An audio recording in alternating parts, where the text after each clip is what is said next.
Perfect. Hello, everybody. A warm welcome to our early birds that have joined us so far today. It is 7 minutes to 11 on my clock. So if you don't mind, we're going to hang on till 11 o'clock and just give everybody else a chance to join us. Maybe you still have time to grab a cup of coffee or get a glass of water as you settle in for our session, and we will see you shortly. Thank you for joining.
For those that have joined us so far, maybe if you want to connect with us, let's ask you a question.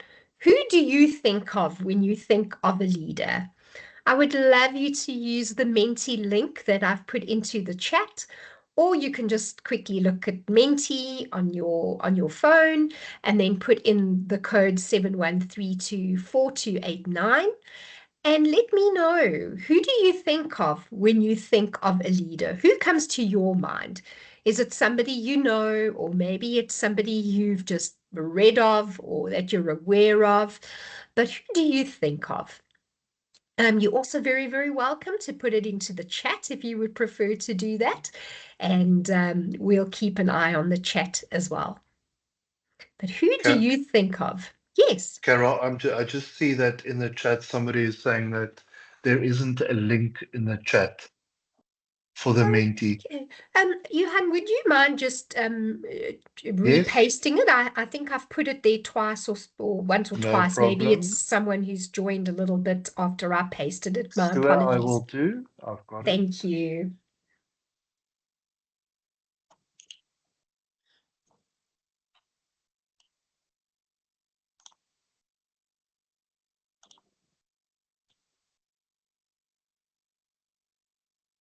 Thank you, Johan. All right, hopefully you can see it now, and feel free to click on the link and participate and give your thoughts. Who do you think of when you think of a leader?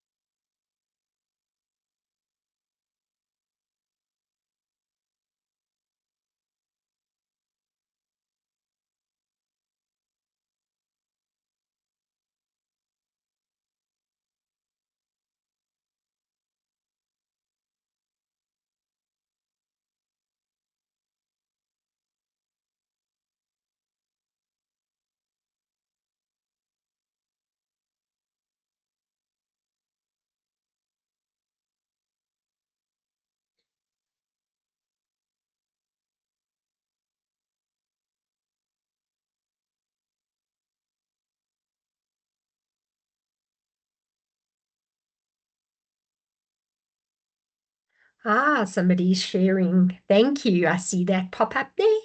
Nelson Mandela.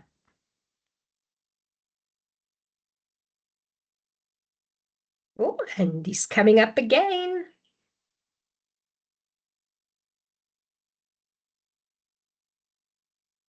Barack Obama, wonderful. My previous boss, religious leaders. I see Nelson Mandela's there a third time. So Definitely coming to your mind. That's wonderful. So a very warm welcome. Thank you to everybody who has joined. Let me put my camera on so that you can see me. It is my great pleasure to be with you today. I see we have 2 minutes to 11 on the clock. I see our number is slowly ticking up, so we do have others joining us. But a very, very warm welcome. We're going to get started in a minute or two. If you'd like to participate in the meantime, as we get those thought processes flowing and we wake up that brain this morning, I'd like to hear from you. Who do you think of when you think of a leader? It could be somebody that you know or that you've met, or someone you wish you knew and that you wish you met. So feel free to add your thoughts and let's see if we're in agreement.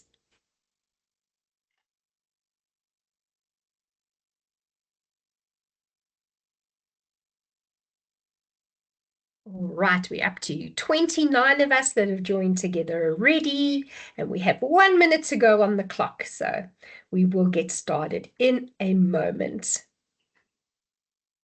I do see on the chat as well, some coming through. Mahatma Gandhi, thank you for sharing that. And also, who do I think of when I think of a leader? Religious leaders and myself. Oh, I love that. So wonderfully confident. Yay. I welcome that feedback. All right. Our number is still slowly going up. So welcome to everyone. And we have just hit the hour. I think for the sake of time, I'm going to get started, and I'm sure that those who are still to join us will jump in as best they can, and they shouldn't miss out on too much. But a very warm welcome to you to today's Wisdom Wednesday, where we're talking about leading like a pro. And it's my pleasure to be with you. My name is Carol.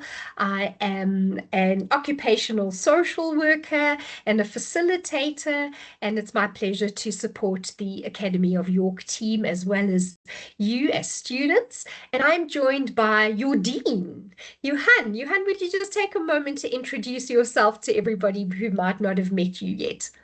Thank you so much, Carol. Good morning, everybody. What a privilege it is to be here with you this morning when we talk about the all-important topic of leadership. I'm really excited about this session and I look forward to engaging with you. Thank you so much, Johan. It's wonderful to have you there and have you supporting us. Please note, Johan is going to watch the chat for us. So if you can't use Menti or as we go along, you have any questions or comments, please feel free to pop them into the chat. And I'm certainly going to do my best to keep an eye on time and to make sure that I leave a few minutes at the end where we can look at some of the questions or some of the comments that you have made in the chat. All right. So let's get going now that you have officially met us. Oh, wait, there were a few others coming up. Let me quickly look here. We've got Mandela, my previous teacher. Oh, how special. Trump. Okay, absolutely. He's a leader in the news at the moment, isn't he? Anything you watch is about Trump. My previous boss, religious leaders, and my daughter. How wonderful that you see that and recognize that in your daughter. That is so exciting, and I'm so happy that you noticed that in her. All right, so if you're not aware, today we're looking at how you can lead like a pro. And our agenda for this time that we have together is looking at what leadership really is. Why does leadership even matter? I'll take you through different types of leadership and then also some of the characteristics of a great leader. Let's see if you identify some of those in yourself. But even if you're not a leader by label or by title, how can you develop your leadership skills in whatever space you find yourself in now, or of course in the future as a future and a potential leader? And I am going to share with you some real world practice ideas that you can use to sharpen that leadership pencil. And then we'll finish off, as I said to you, with a bit of a Q&A if you're comfortable sharing some of your thoughts and questions with us. So let's start off by looking at what leadership really is. You know, such a buzzword and something we all admire and we aspire to be. You know, Who doesn't want to be a leader? Not many people. Most of us hope at some point we might be given the title of leader, and whatever that particular title might look at or look as, especially if we are, in the workplace, or one day when we are in the workplace and we want to climb that ladder. So, the definition of leadership is that it's the ability to guide, influence, and inspire individuals or group to achieve a common goal. So, notice it doesn't say that it's a title, it says that it's an ability. And that's a key theme I want to plant with you today that's going to follow us through the course of our hour together. I want you to hold in mind that it is an ability, but more on that a little bit later. So, what are the key components of leadership? Well, firstly, a good leader has a vision, meaning they have something that they're working towards. They have direction. They're often like a compass for us, especially, whether it is in the classroom, whether it is somebody just within our life as such, whether it is somebody that is in the workplace. They have this vision that we buy into and that they help to lead us towards. They also have strong communication skills. They have the ability to influence others, and hopefully in a positive way. They make good decisions, all right? They don't get stuck on decision making. They understand that they have to make decisions, even the hard ones, so that they can keep moving and guiding everybody towards that vision that the organization have or that they have for their team. And they have a willingness to take responsibility. I think of Spider-Man when I say that. With great, what does he say? With great skills comes great responsibility. Maybe, Responsibility, yes. yes, something like Yeah. that. You know what I'm saying. Thank you, Johan. Yes, with great power comes great responsibility. So we assume that managers have power because they influence and they guide individuals, but they have a lot of responsibility as well. And I think that's one of the biggest challenges of being a manager, realizing that responsibility that often falls on one's shoulders to be able to move towards that vision, to be able to keep steering the ship, even through very rocky and tumultuous waters, to make sure that we get to whatever that vision might look like. And that's a lot to carry and a lot of responsibility. But leaders don't normally have to do it on their own. Then they wouldn't be a leader because they wouldn't be leading anyone. So, a key aspect or element of leadership is teamwork. Being able to make a team motivated, to make sure that they're excited, to make sure that they buy into that vision of working together, and that responsibility of making that teamwork happen. Sometimes there's conflict in a team that a leader might need to deal with. They also need to make sure everybody is motivated and that they keep those motivation levels up. They need to have competence, and they need to be able to recognize the competence and the skills within those in their team. They have particular skills. And I'm going to share a few videos with you as we go forward today. And I'm certainly going to ask more about your thoughts on good leadership and who makes a good leader. But I think one of the key challenges for a leader is, particularly one in the workplace, is when they're promoted into a leadership position, let's say a manager or a supervisor or a team leader, and it's based on the skills that they have to do their job. They perform well, they do their job really well, and they have those skills. And because of that, they get promoted into a leadership position. But have they necessarily been provided with the skills to be a good leader, not just to do their job? And I have to share that within, my career, which I think spans about 26 years now, if I really look at the math. I've identified leaders in my journey that weren't ready for leadership. that had the skills to do their job, but did not yet have the skills to lead people. And that's where we sometimes then, run into those rocky waters in terms of a bit of a, disconnection between a leader and their team, which can also cause some conflict sometimes. As we said, leaders have good communication skills. They have to be confident. They have to be able to speak up. They need to be able to resolve conflict. They need to be able to get their points across very clearly and give clear instructions. And yes, a leader has a certain amount of power. So sometimes, let's be honest, and maybe you've had the experience with that, they're leaders who abuse that power. They'll say, you need to do what I say.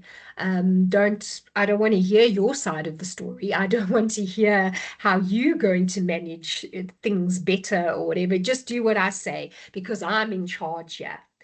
And I'm not sure about you, but I don't feel that that's a really positive, leadership skill.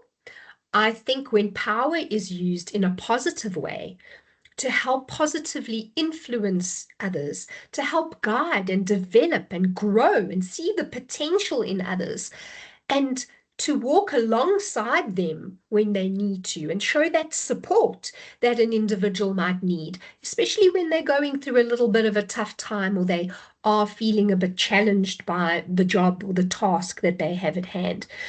That's, to me, a good leader, not abuse of power. All right. But let's look a little bit more about some of the myths about leadership. And I know I might have touched on them where I've spoken about that title aspect. So I want to share with you that leadership is not about doing everything ourselves.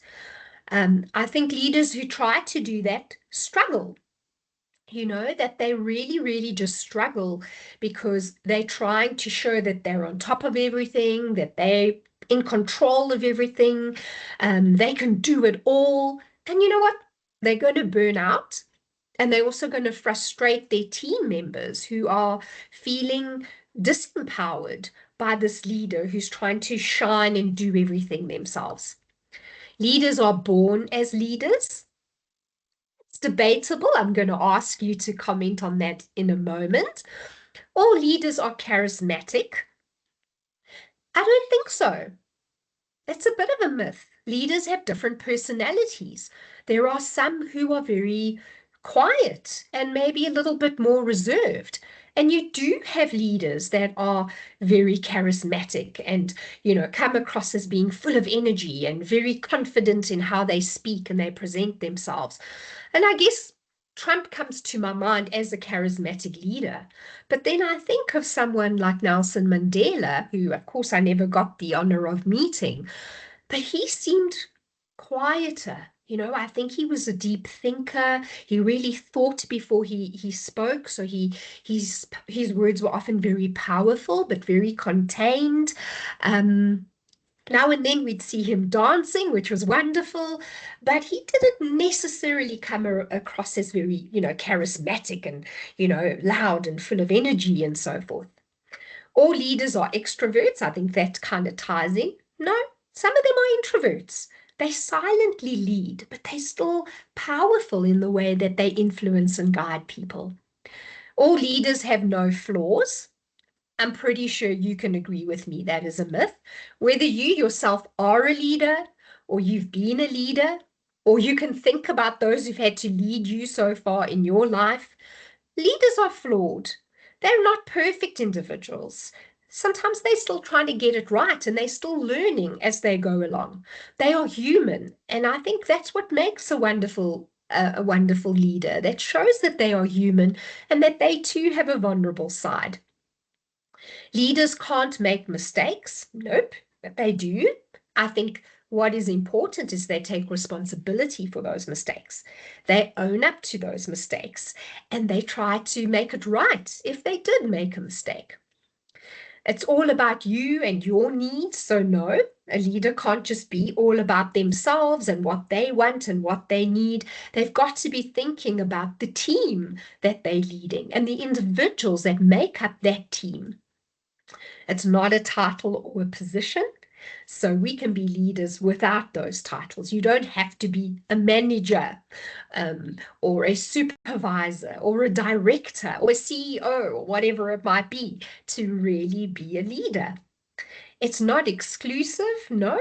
Any of us can become a leader, and those potentials and those opportunities might still be coming for us. And you can't expect everything to be done your way. Again, I say to you, that's quite abusive when a leader is like, this is the way and the only way that it's going to be done. A leader needs to listen to the voices and the opinions and the thoughts of the individuals that they're leading. So here's my question to you. I kind of skimmed over that because I wanted to first pose this question to you. I want to hear, do you think that leaders are born or do you think leaders are made? And perhaps you're not even sure. You've never really thought about it or you're on the fence about it. But I'd love to hear from you. Please use the Menti link in the chat and let's hear. Are leaders born or made? And I guess I see I've made this a bit confusing. So I'm going to say, let's just leave it. Are leaders born? Answer me yes or no on that one. Are leaders born? Excuse the made part. I think I was confusing myself when I put this slide together. So somebody's saying, yes, leaders are born, and quite a few are saying, no, leaders aren't born. So maybe it means they're made, right? But let's hear from you. Are leaders born, yes or no? Got a strong yes there, and then a couple of no's. Let me also look at the chat. I can hear the chat going off on my phone. Let's see what you're saying on the chat as well. Yes, they are born. No, some are born. Others are taught. Lovely. I would say no, they are made. No, no, no, born. Okay, we've got a nice mixed bag there. And you know what? It's like the chicken or the egg question, right? Which one came first? I don't know. I think there are some people that even at a very young age, before they've even been taught about leadership or they've been able to model themselves on other leaders, they just seem to be natural leaders, even from, a very young age. And then there are others who weren't necessarily leaders in any shape or form while they were young, but suddenly got into a position where they became a leader and it came maybe quite naturally to them. So it is the $1,000,000 question, and I don't think there's a right or wrong answer. Carol, I yes. just on the chat, we are seeing a number of responses. Many are saying yes, they are born. Then an equal amount of our participants seem to think no, they are not born. And then there is a very lovely comment here from Celeste, who is saying you have born leaders, but great leaders are made by experience, failure, and building skills with the experience, which I thought was incredibly valuable. That's amazing. Thank you, Johan. And thank you. I think it was Celeste that shared that. Absolutely. Wonderful insights. I reflect on my career again. I was never really a leader. I was happy to be led by others, but I was quite careful in terms of who I let lead me and who I let influence me. When I was younger and a teenager and doing my studies and as an example. And then by chance, I was working as a social worker, and I remember our director calling me in and saying, "Oh, I'm promoting you to a senior social worker, and you'll now be supervising the prevention team," which was at the time, I remember, about 5 social workers in that team. And I was like, "What? I don't know what I'm doing. I don't know how to do that." Um, and I was sent on a short course on leadership that I think was helpful, or actually, to be honest with you, it wasn't on leadership, it was on management. And I just had to kind of learn my leadership skills myself and look at those people that had influenced me in my life and take characteristics from them that I thought would be helpful, and make me a good leader. So it was a little bit, I think, just by default. I don't think she had anybody else to make the manager or the leader at the time, and it just kind of fell on me. I was really young, and was I ready for it? I'm not sure, but I had to learn very quickly, and I'd like to think that I was a good leader. But whether they're born or made, anyone can become a leader at any point. Maybe you've also had an experience where you were just so surprised, like, well done, you're a leader now.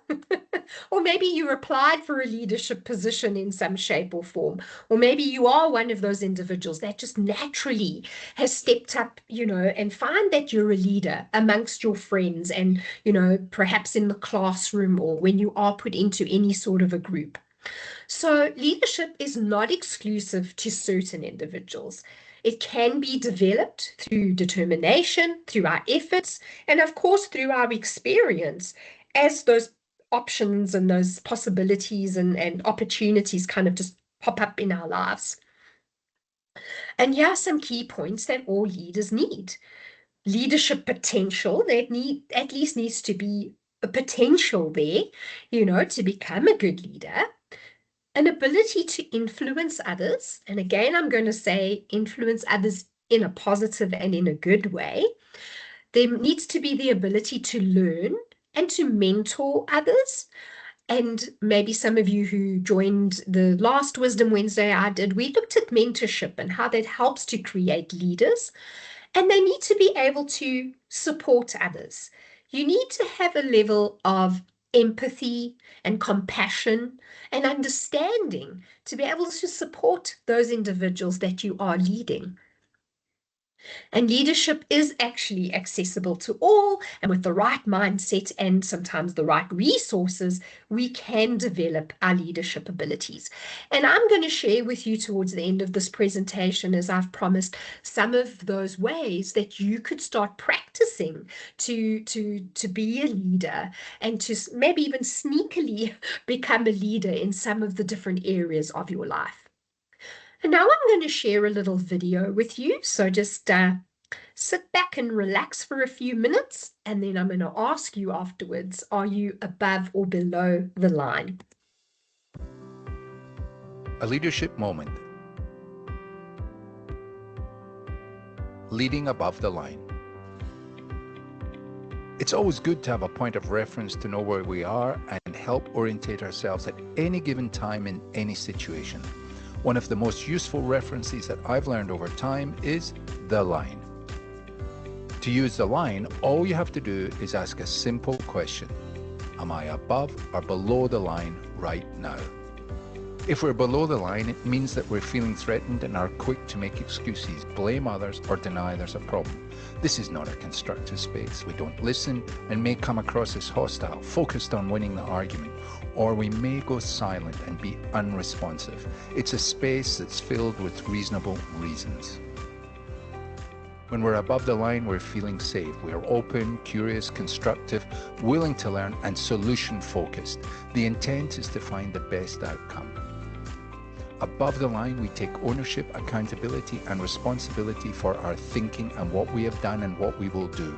This is a can-do collaborative space. Being below the line takes more energy. Things feel heavy and you can feel stuck.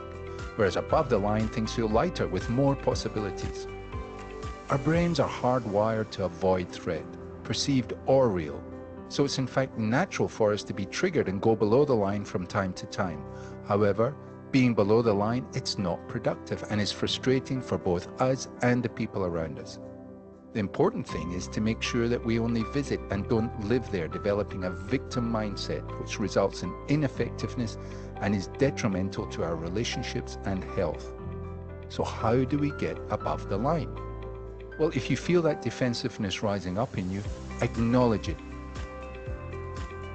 and take a deep breath, or 2 or 3, and pause. This acknowledgement and pause counteracts the physiological fight or flight response, which impacts our nervous system and stops us thinking logically as we react from impulse alone. By creating a gap between being triggered and reacting, you can reflect on the situation with more clarity and determine what you need to do to move above the line. Breathe, feel the ground below your feet, ask questions, actively listen, and recognize there could be something to learn from this situation. These are all ways in which your mind will stay open and you will avoid below the line thinking. Leading above the line means you recognize that you always own part of a problem situation and you ask, what can I do? Because there's always something you can do. And sometimes that may mean getting help to get you back above the line. So in this moment, where are you? Above or below the line? I hope you enjoyed this. Hi, Johan. Carol, just a comment from myself. I thought that this video was very good. I'm thinking of my own career and situations I've been in, and I think all of us in this group can identify with times we were below the line and where we felt helpless and where we were very reactive. And I think we can all also think of times that we were above the line and we felt in control. And I think importantly, this video tells us, don't be reactive, know when you're below the line and adjust so that you can get above that line. So I thought it was great. Thank you. Thank you, Johan. Thank you for that feedback. Absolutely. I thoroughly enjoyed that as well. And I was also thinking as I was listening to it, like, oh, yeah, I can identify there were times where I'd slip below that line and feel a victim, or maybe, go into that victim mindset of like, oh no, things are happening to me and I'm not in control and I can't even think of any solutions and everything feels so heavy. Life does that to us, doesn't it? And sometimes, especially if we are working, there are times where there are particular projects, or even when we're studying, there's aspects of our studies or certain modules and assignments or challenges that we just feel get the better of us, and we might find ourselves slipping below that line. And something that I love to do is I like to say it to myself during the course of the day, especially if it's a below the line kind of day. I see the night, and where I get to sleep as a chance to reset, because the next day I can be above the line again. I can get a good night's rest. My brain is resting, my body is healing, my thoughts are being processed. And when I wake up in the morning, I've reset and I have the opportunity to be above the line, or to do my best to be above the line that day. To take ownership, for the mistakes that I make, to be accountable for the things that I'm responsible for, to be aware of others and how I'm feeling and maybe how I'm impacting on them, and to be solution driven rather than slipping down the line and under that line into being more focused on the negative and feeling more like a victim of my circumstance. So if you want to grow into leadership, your thoughts and your actions need to be above the line and not below. And it's work in progress. We're all allowed to slip. We're all allowed to have those bad days, and we're human. Okay, so it does happen, but strive to keep yourself above that line. Make a conscious decision to embrace some of those strengths and characteristics and to keep above the line. So why are we even talking about leadership or being a leader, and why is it really important? Well, take a moment, and I'm going to use my ship analogy. I don't know why I'm thinking of ships today. A ship analogy, right? If there was no captain on that ship, what would be happening? Well, maybe a bad example, but you're going to hit an iceberg because nobody knows what you're supposed to be doing. A captain of the ship, a leader, is going to keep people moving forward and is going to help again, to look out for the rocks and the icebergs in the water. Leaders are so important because they shape the culture of a team, of a group, of an organization or a company, and they help to drive the change. And even, of course, the leader of a country as well. So good leaders, when we talk now about a workplace, Good leaders create a happy workplace. Think of a time that you had a good leader at work, a boss, a manager, a supervisor, or even think about the teacher that somebody mentioned earlier. You were happy, I'm sure, or happier to go to that space, whether it was the classroom or whether it was, the boardroom or the office or whatever it was that you found yourself in, because that leader saw you and heard you and made it a good place to be. They empower others to perform at their best. So if we didn't have a leader, sometimes I think we wouldn't see those strengths within ourselves. We wouldn't see the best side of ourselves. And when I think of good leaders that I have had in the years, and certainly my most recent, director comes to mind, she always saw the good in me before I even saw it in myself. She could say to me, Carol, I know that you're struggling with this at the moment, especially if it was like reports where I had to give data and things like that, or I had to put budgets together. She would say to me, I know you're struggling with that, but one of your strengths are how determined you are and how quickly you learn. So lean into that to help you overcome this challenge. And I was always so thankful for her, for empowering me and seeing the best in me.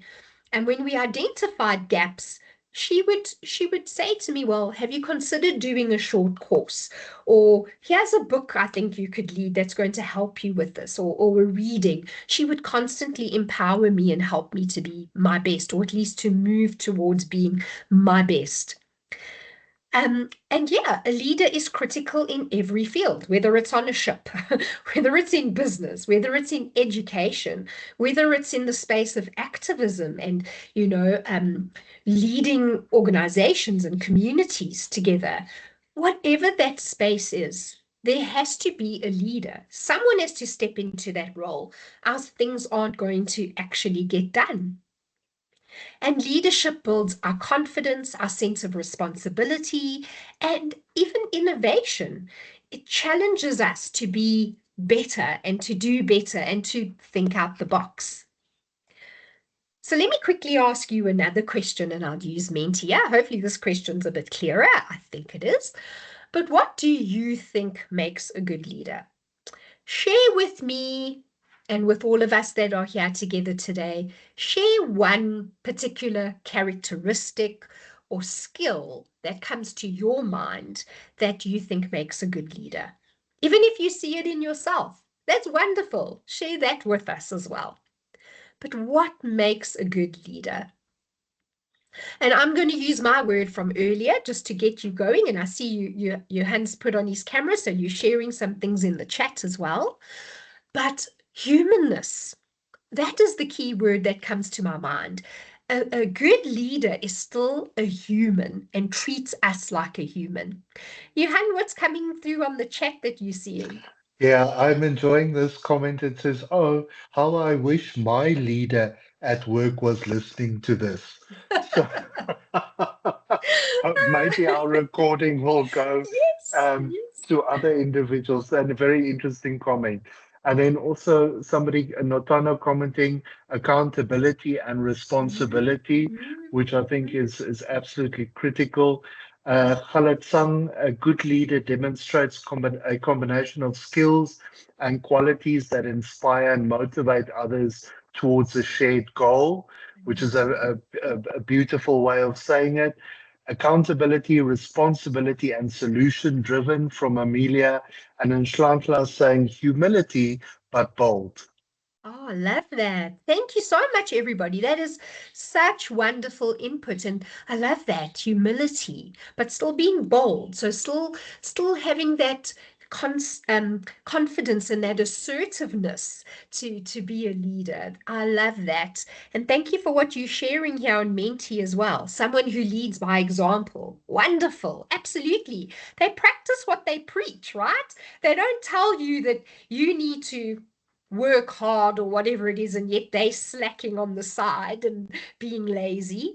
They're a good listener. They're sympathetic. They're understanding. They inspire instead of just delegating. Absolutely. They should have integrity and empathy and lead by example. Love it. Good leaders for me are those that see the weakness in others and want to guide them to make sure that the person they lead become the best version of themselves to be able to lead in the future. Ah, absolutely. I love that. How wonderful. So a good leader then, with what you're saying there, is not somebody that's selfish. They're not threatened, right? They're not threatened by you, as an example, if you're in their team. They see your potential, they see your weaknesses, they see your strengths, but they want to help to make you a leader one day. And I love that. So thank you so much for sharing. I think there's more coming in the chat. Anything standing out there quickly, Johan? Yes, a good, let me just quickly scroll up. A good leader makes their team members and subordinates excel in their careers. Absolutely, Wonderful. that is a big responsibility of a leader. They do not lead with emotion, do not with emotion. So very importantly, yeah, leaders need clarity. Um, and leaders put in place strategies for personal growth and development, which is very true. And then Wonderful. another comment, a good leader is someone that builds you to be the best version of yourself, which I think is critical to help you in accomplishing the vision that you have for yourself. That's stunning. So true. A good leader is someone who makes informed, timely, and decisive decisions.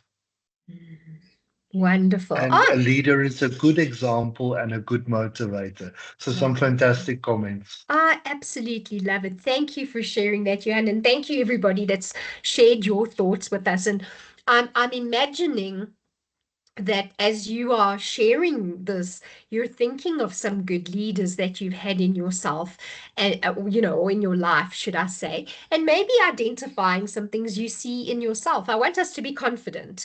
We good leaders as well, and we have the potential to be great leaders as well. So here's another video from one of my favorite motivational speakers who speaks a lot about leadership, Simon Sinek. I'm going to share this with you quickly. The real job of a leader is not about being in charge, it's about taking care of those in our charge. When we're junior, our only responsibility is to be good at our jobs. That's all we really have to do. And if you're good at your job, they'll promote you. And at some point, you'll get promoted to a position where we're now responsible for the people who do the job we used to do, but nobody shows us how to do that. We have to go through this transition of being responsible for the job and then turning into somebody who's now responsible for the people who are responsible for the job. We all have the capacity to be a leader. Doesn't mean everybody should be a leader, and it doesn't mean everybody wants to be a leader. And the reason is because it comes at great personal sacrifice.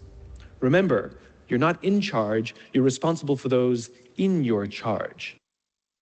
I absolutely love that. The real job of a leader is not about being... Apologies, don't want to replay it. Absolutely. It's to me so powerful. And I think, and I'm thinking of the individual that commented that they wished their leader was in the talk today. But I think more leaders need to understand that. Take a moment to process that and understand that, especially if they are newly promoted into a leadership position.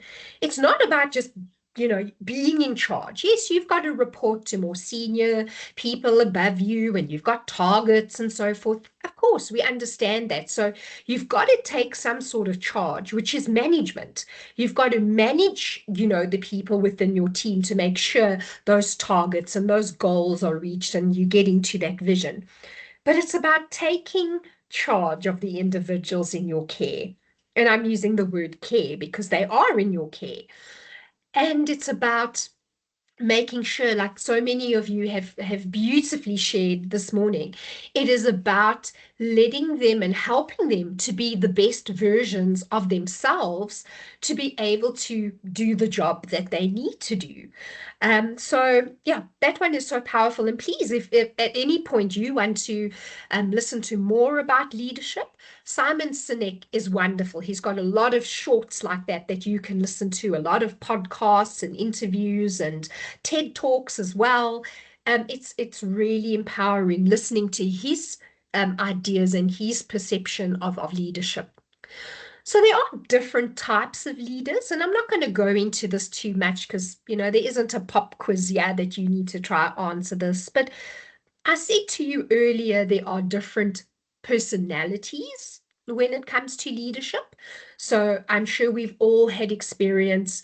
I've even over the years in leadership positions had some people tell me, Carol, you're too soft as a leader. You're too caring as a leader. And I've said, I'm not going to make excuses for that because I am who I am.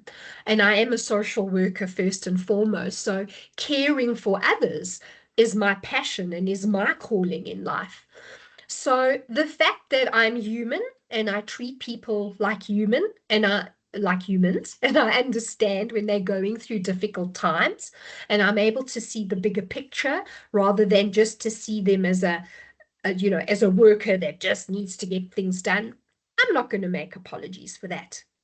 So I'd like to think I would be a more democratic leader.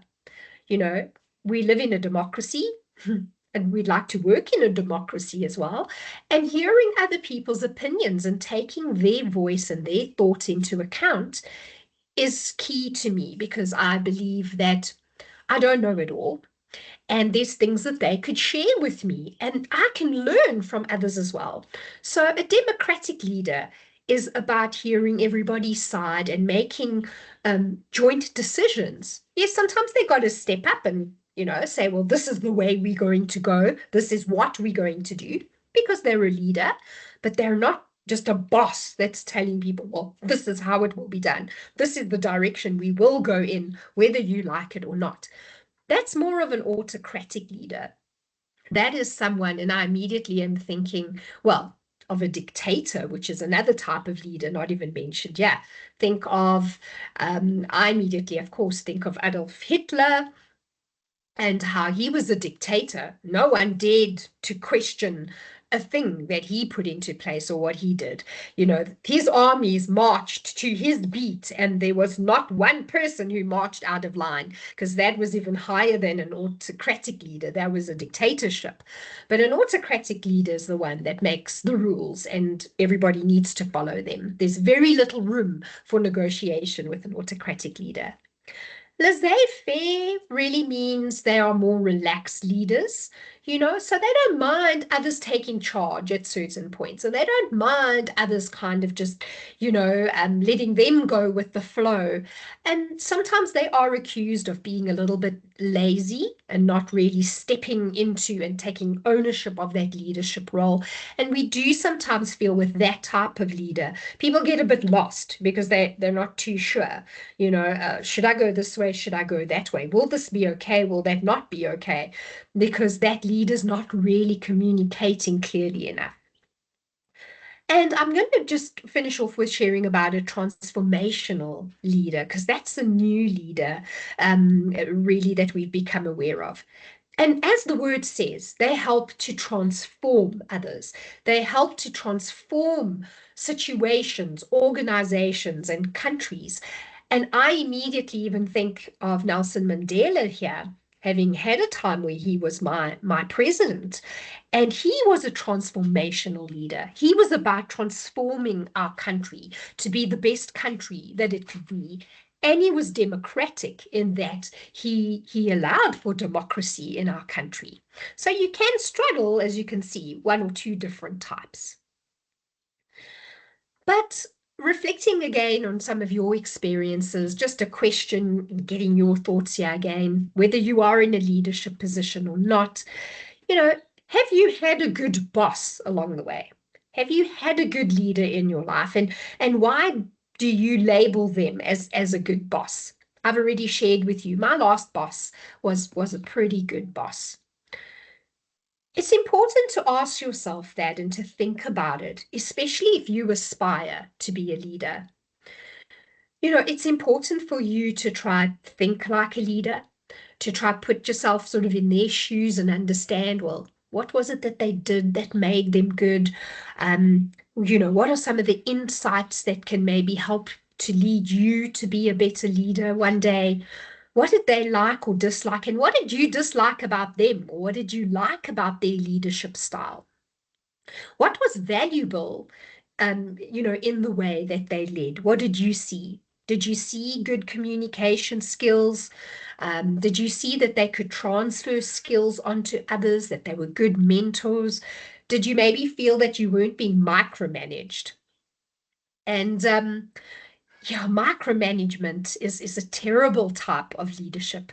And perhaps you found yourself being micromanaged at some point in your life. But micromanagers, I think because they fear not being in control, they try to control everything. Every minute of your working day is being managed. You know, Carol, I noticed you weren't online for 20 minutes. Where were you? Have you achieved this? Have you done this? I want you to submit a timesheet that accounts for every single thing that you do in a day. I want you to be able to tick this list to show me that you've done absolutely everything, instead of being a leader that allows you to find your feet, to bloom, to work at your pace, to still achieve everything that you need to achieve, but to have the freedom to be able to do it in your way and in your pace and in your time. So, oh my goodness, yes, I've had micromanagers in my life and they have been the death of me. I don't find myself staying long in a place where I'm being micromanaged, because a good manager, a good leader trusts us and trusts that we will get the job done. And that's a wonderful characteristic. And trust has to be earned, absolutely, I know that, but give us the room to earn the trust. Isn't that important? And the you know, the good manager, a good boss, understands your need and sees you or me as a human being and not just about the business. Well, I don't care, you know, that your child is in hospital having a major surgery at the moment. That's not my problem. What matters is that that report must be on my desk or in my inbox on Friday. That puts so much pressure on you and takes away your humanness as well, because we know life is going to happen. Children will get ill, we get ill, but they understand our needs as a human and find a way to compromise, to give us that space to still get the job done, to still be the best version of ourselves, but to understand that sometimes we have setbacks, sometimes we get ill, sometimes life happens. And I just wanted to share a few visuals with you, because when I was sort of looking at this, I was thinking, goodness, well, who do I consider to be a good leader other than people I've maybe met in my life and worked with? And you've already shared Nelson Mandela. Dr. Martin Luther King was also a transformational leader of note, the way he inspired and guided and influenced people in a positive way to bring about change. And even Sir Richard Branson, who owns the Virgin Group, he's a phenomenal leader. When you read the way that he treats his employees, he's phenomenal in terms of inspiration and innovation and guidance. And Johan, you've put your camera on, so I'm sure there's some things that are coming through on the chat as well. Yes, Carol, I appreciate this comment from Sitembiso, who says, if you have worked with a good leader, it's easy to see a bad leader. And I think that's very true. And the opposite is also true. If you've worked for a very bad leader, you will know what not to do in a leadership role one day. So I think it goes both ways. And then another comment, just in terms of micromanaging, and I think we all know, or we've all experienced micromanagement at some point. Micromanagers have the ability to make employees despondent because they lack trust, not only in their team, but also in themselves, because they are not able to step up and give proper direction. So it gives them a sense of power through micromanagement. Yeah. And I agree. And it's also unfortunately a style of management, or some individuals are prone to micromanagement.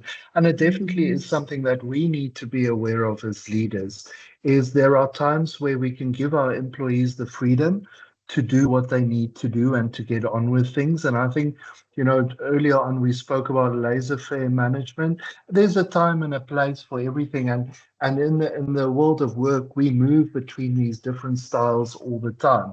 But I think there are definitely times when we need to give employees the opportunity to determine how they want to reach goals and in what ways. But then, as you say, Carol, there are also other times where we need to lay down the rules dependent on the task. And so, we tend to move between leadership styles depending on our audience and who we are working with, and also the task as hand. But I thought the comments in the chat were great. Thank you. Thank you. Thank you, Johan. Thank you. And such valuable insights. Thank you, everybody, for sharing your experiences and your thoughts on that. And Johan, absolutely thank you for saying that. I think a good leader is able to move through those different leadership styles depending on the situation. There are times you have to be more cracking the whip. Guys, we've got to meet this deadline on Friday. Everyone's been a little bit slack. I'm laying down the law now. Let's get it done. Friday, we're finishing this off. And being more autocratic and delegating more and taking more control. I think of times I've had to, as much as I hate it, I've had to be a micromanager because I've had someone in my team going onto a performance improvement program by HR, and there were all these tick box forms that we had to do where I had to micromanage them and check their diary and that sort of thing. But with the goal of helping them to move into that space where they're performing well. And I could then step back and maybe be more laissez-faire and just let them, find their rhythm again. So isn't it a tricky thing being a leader? Hey, a wonderful thing, and it challenges you and it helps you to grow as a person on so many levels. And yes, many of us aspire to it, but it can be tricky. And this slide is just because I didn't want to be sexist. I am a woman. I want to acknowledge that we have phenomenal women leaders as well.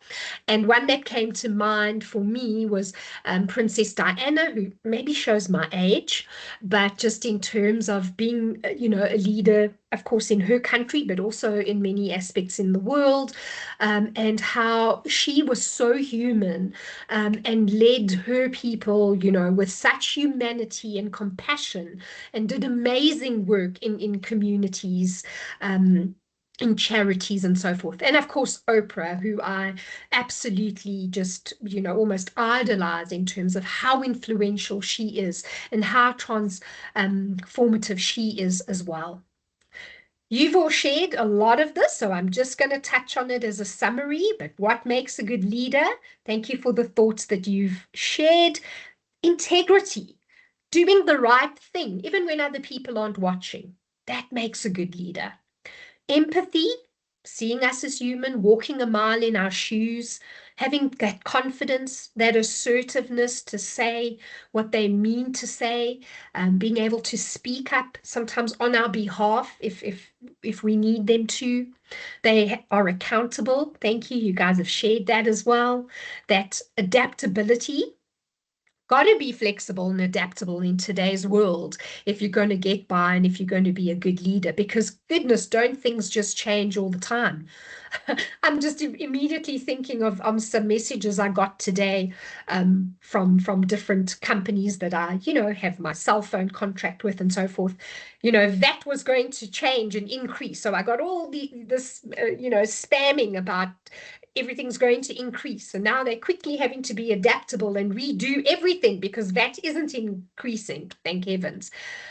It's just a good example of having to be adaptable and flexible because things change. One thing, 1 minute this is happening, next minute that thing's happening, and you've got to just be able to quickly go with the flow and adapt to it. And that's a good leader. They are fair. Everybody's treated equal. There's no favoritism. And I know you and I could probably have a whole session just talking about the favoritism we've come across in our lives so far. But a good leader is fair and treats everybody equal without favorites. And emotional intelligence. They have that emotional intelligence to be able to understand how they influence and impact other people, to be able to read other people's emotions and manage those emotions and deal with those emotions in a healthy way, rather than telling us how we feel is wrong and not acceptable, or rather than not being able to express their emotions in a healthy way as well. All right, and yeah, you've mentioned him as a leader, Barack Obama. Let's hear what he has to say. The most important thing about being a good leader is treat everybody with kindness and respect, and to listen to people. People want to be heard. And if people feel you're hearing them and you care about their ideas, they're more likely to want to work with you and be your teammate. And a lot of being a good leader really is just figuring out how you can get a team to work together. It's hard to do great things just by yourself. It's better when you're working with others. Isn't that the truth? The good leader sees the power of teamwork. The most important thing... knows that they don't do it all themselves. Here's another short one to share with you quickly. There are no born leaders. Leaders are made. No one comes out a natural leader. All of us have shortcomings, and great leaders are the ones that figure out how to extract lessons from those shortcomings and improve over time. It's how they get great. They're not born, they're made. Okay, and we debated that earlier, but I thought I would just share that video with you. That's his opinion. We can mull over that. All right, so how do you develop your leadership skills? I'm watching time here. We've got about 5 minutes left, so let me wrap up. But how do you develop your leadership skills? All right, and I'm telling you, if you look at yourself now, there's probably some area in your life that you are a leader. You don't have the title, you don't have some sort of fancy position, but you're a leader. All right, so practice active listening. Understand others before responding. So listen more than you talk. And I was always told we've got 2 ears for a reason and only 1 mouth for a reason, because we need to listen a lot more than we speak. And how many of us do that? So listen to others to understand them rather than just to respond and to get your opinion across. Take initiatives where you can. Volunteer for tasks. Step up to challenges, whether it be in the workplace, in the classroom, in different, spaces that you find yourself in the community, even in religious spaces, as an example. Seek feedback, learn from others, ask, how do you think I did? What do you think are some of my strengths? Where do you think I could still improve on? What do you think I need to do if I want to be a manager one day? Ask those questions and be willing to get that feedback from people that you trust. Set goals. Remember that a good leader has a vision. Start practicing it yourself. Have a vision for yourself. Set goals. Start with the studies that you have. Set goals for yourself and work towards that vision of the day that you're going to walk across the stage at graduation and you, Helen, and I are going to get to shake your hand. And then mentor others. Leadership or leaders grow by lifting up others, even if it's someone in your friend circle that you can be a positive influence on and a good voice, that they can listen to. Be a role model. You said it yourselves earlier, lead by example. That's what a good leader does. So start with that in your life, wherever you find yourself. Be a good role model. Set the example for others. Stay organized, manage your time. Try your best to stay calm when you're under pressure. Look after your stress levels. Practice good stress management. Resolve conflict quickly in whichever space, whether it's work or whether it's with your family or friends. Make peace with others. Resolve that conflict. Bury the hatchet. Learn from your mistakes. Celebrate others' successes. Even if you, in honesty, are a little bit jealous, celebrate others' success. Maybe you didn't get that promotion, but your colleague or your friend did. Celebrate that with them. Acknowledge that. Push them up. Cheerlead them. Lift them when they're down. Be a positive voice. You don't want to be a negative voice that people are like, oh, I don't even, I can't listen when they open their mouths because everything is so negative. Remember what we said about being above the line. Keep learning. Watch podcasts, watch little shorts, read books if you're up for that, or read little articles, whatever it might be. Watch TED Talks. I follow Oprah, I follow Simon Sinek, and I try at night to make sure I watch just 1 or 2 of their short videos that they share on social media. So I'm filling myself with positivity and I'm learning new things every day. And of course, if you get the opportunity to study or to attend workshops, do that. Do that. It's such a good investment in yourself. And I'm just finishing off quickly before I check in with you with like 2 minutes to spare. Some real world practice ideas. Maybe I've touched on some. But find a way to lead in the classroom or in a particular group that you are. Step up. Put yourself there. Magical things happen when we step out of our comfort zone. You might not have it all worked out. You may not have it perfect. Of course, you shouldn't have it perfect. You're not going to learn and grow if you aim for perfection. Find a way that you can step into a leadership position. Volunteer yourself. Maybe organize a community volunteer event. We're going into winter now. Maybe you could organize something in your community to collect blankets, to get a soup kitchen done. Step up and take some leadership. Start a community, start a club, regardless of how small it might be. Take on leadership roles that you can in sports or arts or whichever spaces you find yourself moving in. Maybe in the student community or in your in your actual community itself, your church, your place of religious practice. Perhaps there's things you could step into there. And also very, very helpful, practice public speaking and presentations. Fake it till you make it, but practice doing that because that is a good skill for a leader to have, to be able to speak, to be able to communicate. Even if they're nervous and shaking in their boots, they get up and they do it. And the more you practice, the better you'll get at it as well. And then I've said it all. Remember, you don't have to have a title. You can lead wherever you are. Leadership is about influencing others. It's not about having that authority. There's different styles. You'll find your own. Great leaders are made, not born. So you still got the chance to be a leader. It's never too late. Get that feedback and start with where you are. All right. Johan, anything in the chat we can finish off with?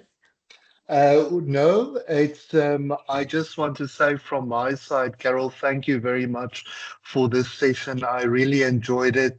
And, it gave me a lot of things to think about again. I mentioned earlier the importance of above and below the line, and that was just a good reminder again, for us to work at it and to remain above the line. Also, that leadership skills are developed over time. And we should therefore be patient with ourselves and give ourselves the necessary time. And it's something that we need to continuously work on. Wonderful. So nicely summarized. Thank you, Johan. Thank you so much. And thank you for everybody that joined us. We had a lovely big group today. Thank you, Johan, for being there with me and co-facilitating. Thank you, everyone, for the wonderful participation today. I've thoroughly enjoyed it myself, and I've learned with what you've shared as well. So thank you both.